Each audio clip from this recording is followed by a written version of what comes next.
மகாராஷ்டிரா மாநிலத்தில் மும்பையில் நடந்த ஒரு விபத்து இந்தியா முழுக்க பரபரப்பை ஏற்படுத்தியிருக்குது.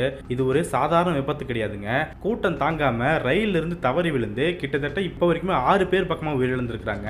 மேலும் தவறி விழுந்த பல்வேறு நபர்கள் பலத்த காயங்களோட இப்போ சிகிச்சையில் இருக்கிறதா சொல்லப்பட்டிருக்குது. இதுதான் மும்பை வட்டாரத்தில் பெருத்த சோகத்தை உண்டு பண்ணியிருக்குது. பல்வேறு கேள்விகளையும் உண்டு பண்ணியிருக்குதுங்க.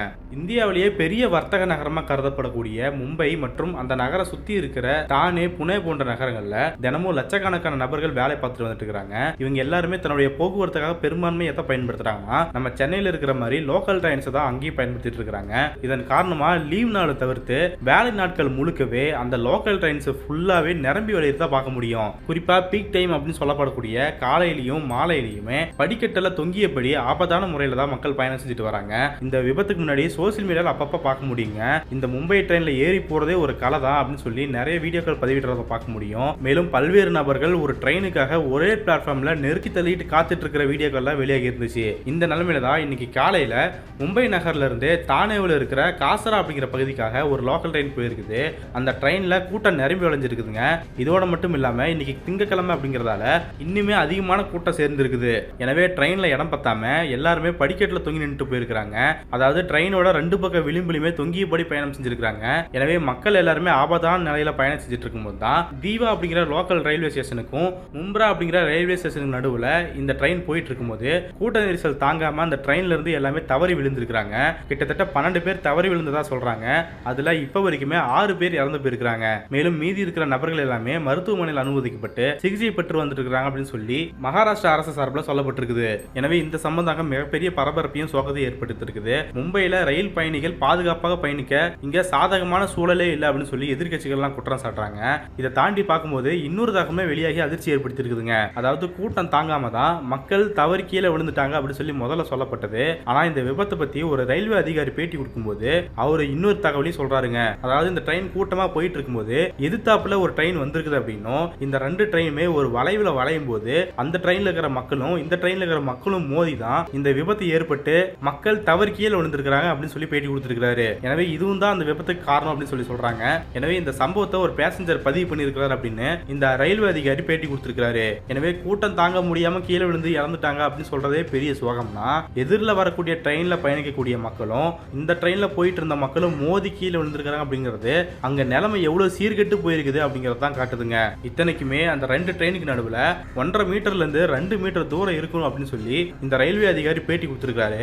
ஆக இந்த இடைப்பட்ட கேப்ல கூட மக்கள் ஒருத்தருக்கு ஒருத்தர் மோதி கீழே விழுந்திருக்காங்க அப்படின்னா அங்க ரயில்ல எத்தனை பேர் தொங்கிட்டு போயிருப்பாங்க அப்படிங்கறத பார்க்கலாம். எனவே இதுதான் ரொம்ப அசாதாரணமான சூழல் பார்க்கப்படுதுங்க. மும்பையில் மட்டுமே கிட்டத்தட்ட ஒரு நாளுக்கு 61 லட்சம் பேர் இந்த லோக்கல் ட்ரெயினை பயன்படுத்திட்டு வராங்க. அப்படி பார்க்கும்போது இங்க ரயில்களோட எண்ணிக்கையே ரொம்ப கம்மியாக தான் இருக்கிறது அப்படின்னு சொல்லி தான் பல்வேறு நபர்களும் குற்றம் சாட்டி இருக்கிறாங்க. இந்த தகவலானது இந்த விபத்து ஓட்டி மட்டும் கிடையாதுங்க. இதுக்கு முன்னாடியிலிருந்து இதை தான் சொல்லிட்டு இருந்திருக்காங்க.